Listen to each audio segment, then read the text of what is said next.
નમસ્કાર દર્શક મિત્રો, એન્ડ કવરેજ ન્યૂઝમાં આપનું સ્વાગત છે. નજર કરીએ સમાચાર પર. વડોદરા શહેરમાં વરસાદનું રૌદ્ર રૂપ જોવા મળી રહ્યું છે. વિશ્વામિત્રી નદી હાલમાં ભયજનક સપાટીથી 8 ફૂટ ઉપર વહી રહી છે, જેના કારણે નદીમાં પૂર આવ્યું છે. વિશ્વામિત્રી નદીના પાણી વડોદરા શહેરમાં ફરી વળતા અનેક વિસ્તારમાં પાણી ફરી વળ્યા હતા. શહેરના મંગલ પાંડે રોડ, સમાગામ, વેમાલી અને સયાજગંજ સહિતના વિસ્તાર પાણીમાં ગરકાવ થઈ ગયા છે. વિશ્વામિત્રી બેફામ થતાં વડોદરા શહેર થંભી ગયું છે. શહેરની એસએસજી હોસ્પિટલના પરિસરમાં પાણી ઘૂસ્યા છે, જેના કારણે 50 દર્દીઓને પહેલે માળે શિફ્ટ કરવાની ફરજ પડી છે. શહેરના સમા સાવલી રોડ પર આવેલા સિદ્ધાર્થ બંગલોમાં ગ્રાઉન્ડ ફ્લોરમાં 4 થી 5 ફૂટ જેટલા પાણી ભરાઈ ગયા હતા, જેના કારણે લોકોને ભારે હાલાકીનો સામનો કરવો પડ્યો હતો. લોકોએ ઘર વખરીને પાણીથી બચાવવા માટે પહેલા માળે ચડાવવી પડી હતી. તો સમા ચેતક બ્રિજ પણ આખો પાણીમાં ગરકાવ થઈ ગયો હતો. બ્રિજમાંથી પસાર થતી બસ અધવચ્ચે ફસાઈ જતા અંદર બેઠેલા લોકોનું રેસ્ક્યુ કરવામાં આવ્યું હતું. હાલમાં વડોદરામાં વરસાદે વિરામ લીધો છે, પરંતુ ઉપરવાસમાંથી છોડવામાં આવી રહેલા ભારે વરસાદના કારણે વિશ્વામિત્રી નદીની જળ સપાટી વધી રહી છે. હાલમાં નદી 34 ફૂટે પહોંચી છે, જે ભયજનક સપાટીથી 8 ફૂટ વધુ છે.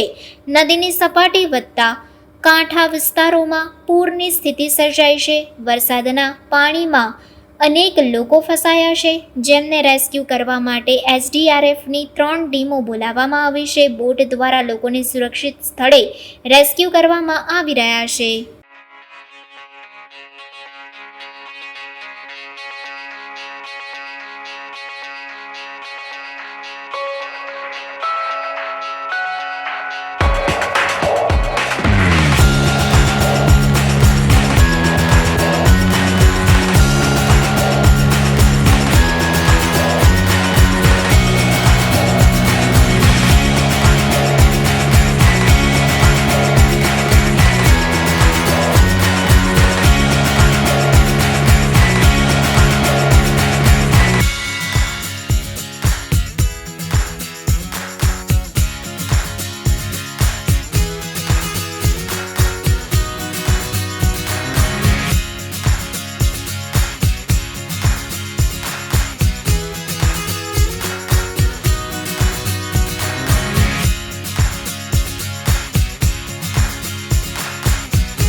खबरों के लिए चैनल को सब्सक्राइब कीजिए।